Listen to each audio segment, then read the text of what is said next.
Here's our startup for week number 8.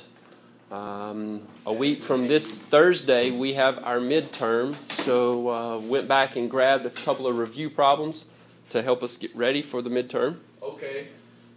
So question number 1, it says evaluate the expression for the given value of the variables. So when we are evaluating, we want to rewrite what we have, and wherever there is a variable, we want to replace that with a set of parentheses. So we'd say the absolute value of 4b minus 4. Now, it already tells us to replace b with 2. So anytime I write a set of parentheses, I'm going to put the 2 inside of it. Plus the absolute value of 3 minus b squared plus 2b cubed. So anytime there is a variable, we want to replace that with our sets of parentheses.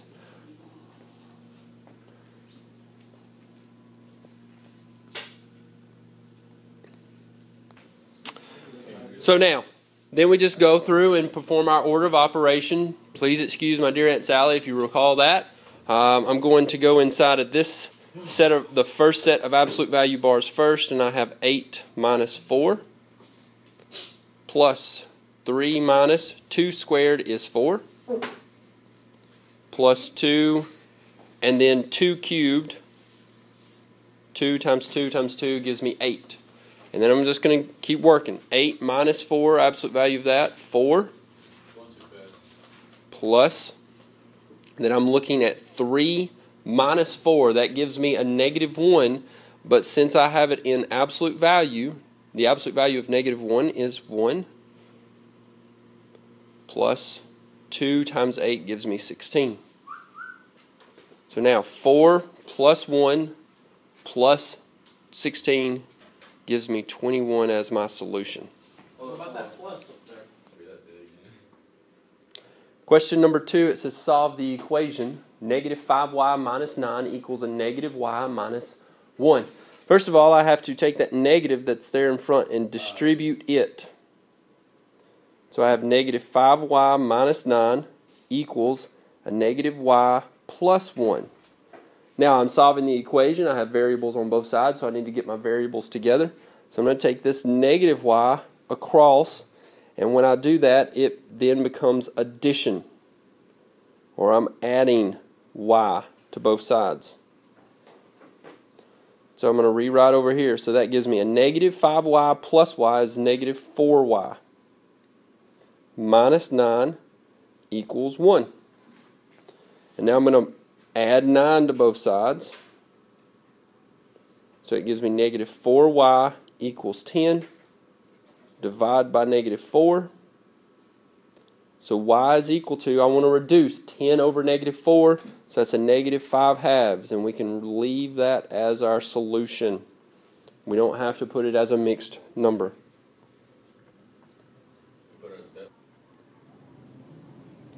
Alright, let's move to number 3.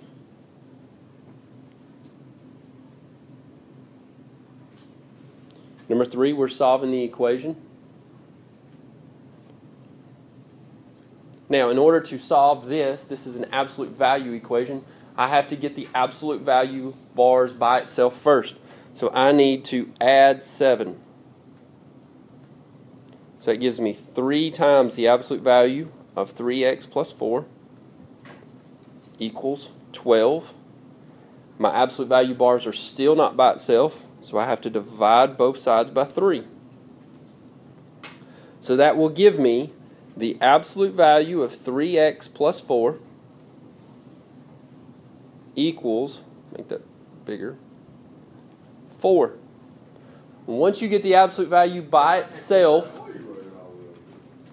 you now have to create 2 different equations of 3x plus 4 equals 4, and then 3x plus 4 equals a negative 4. Whenever you get the absolute value of 3x plus 4 equals 4 by itself, notice 3x plus 4 is in absolute values. You then rewrite it in making two different equations because we're dealing with absolute value. And we keep the first one as it is. All we do is just drop the bars. The second one, we drop the bars and we change the sign of what it is equal to.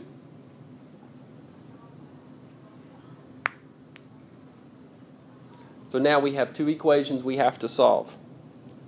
So solving the first equation, I'm going to subtract 4. So 3x equals 0, or x equals 0. And then solving the second equation, we have minus 4 minus 4.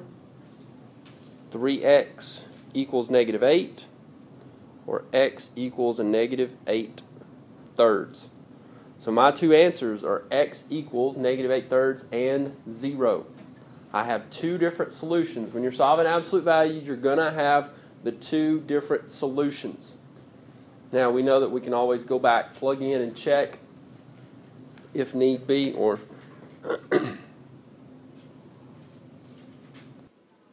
number 4. It says find the point slope form of the equation of the line passing through the two different points. Well, in order to write in point slope, I need to know, sorry about that.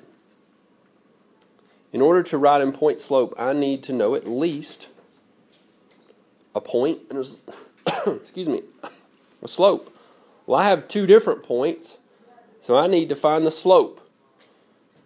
I have to use a slope formula. y2 minus y1 over x2 minus x1. Here are my 2 points. This can be x1, y1, and this can be x2, y2. So as I plug that in, I have a negative 5 minus a negative 4 and over 2 minus a negative 6, which gives us negative 1 over 8 would be our slope. Now, if we're using the first point to write in point slope, this is the equation of point slope, I would say y minus a negative 4 equals a negative 1/8 times x minus a negative 6. And it just tells us to write it in point slope, so we're done there. For this particular problem, since we have the opportunity though, let's go ahead and put that in to slope intercept. And the way that we need to do that is we have to do treble. Top right, bottom left. I take that slope value and I'm going to take the top value of my slope and I'm going to multiply it to everything on the right side. Now, this is only if I'm trying to put it in standard or slope intercept. And for problem number 4 of our startup, we don't have to do that. We're just getting a little bit extra review here. And then I will take the bottom number of my slope and I will multiply it times everything to the left. So when I multiply, I'm going to have 8y plus 32 equals a negative x minus 6. Top right, bottom left. So now I can put it in either slope intercept or standard form. Relatively easy here. If I'm looking at slope intercept, I would solve for y. So I would take that across. So 8y would equal a negative x. That has to be a negative. So it's negative 38. I'm sorry. Yes, negative 38. And then divide everything through by y, or the value or coefficient of y. So y equals negative 1x over 8 minus, and we would reduce that to 19/4. Now that was some extra information just to help us get ready for our midterm.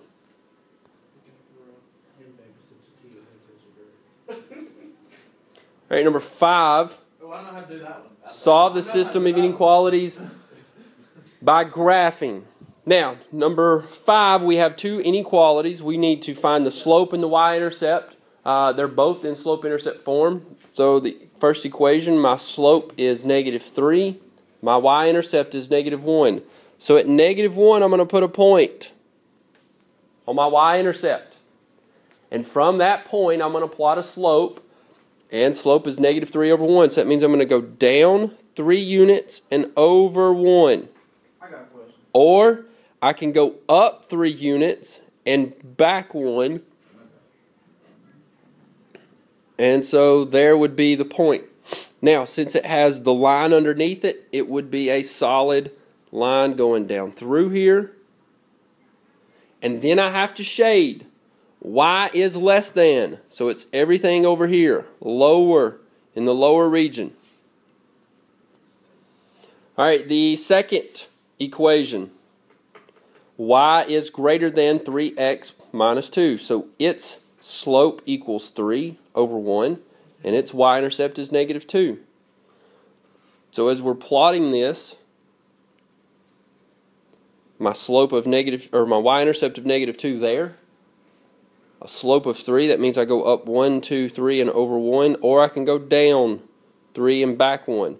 Now this has just a greater than sign. It's not equal to, so that means that it is a broken line. And since it's greater than, it'll be everything over here.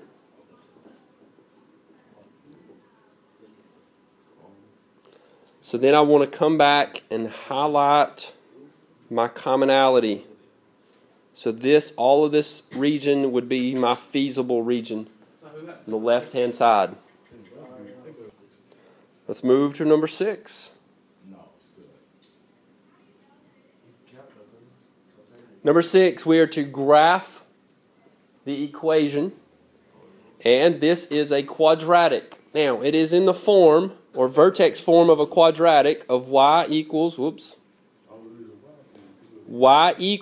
ax minus h squared plus k, where my vertex is located at hk. So I'm going to go inside here, and I'm going to take the opposite of what's inside my parentheses. So my vertex is at 7. And what is outside? All right, so our vertex is at 7, 5. We're going to put a point there at 7, 5 on our graph. So we're going to count over 1, 2, 3, 4, 5, 6, 7, and go up 1, 2, 3, 4, 5. There is my vertex of this quadratic function. Now, in order to be able to plot the other points, I need to choose 2 other values. Let's say 6 and 8. We already know if we plug in 7, we should get 5, because that's our vertex. So now as I plug in 6, I'm going to have 6 minus 7 squared plus 5.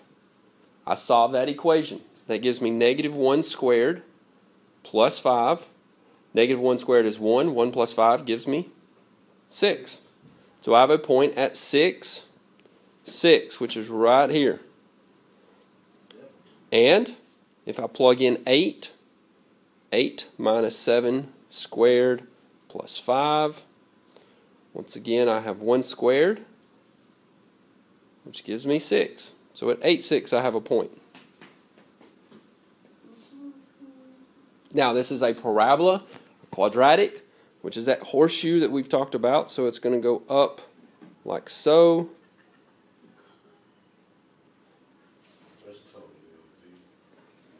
It looks like it, but it does come down.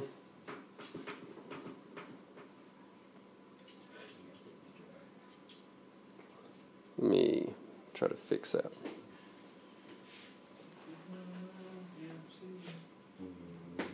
So it should come all the way down and go right back up.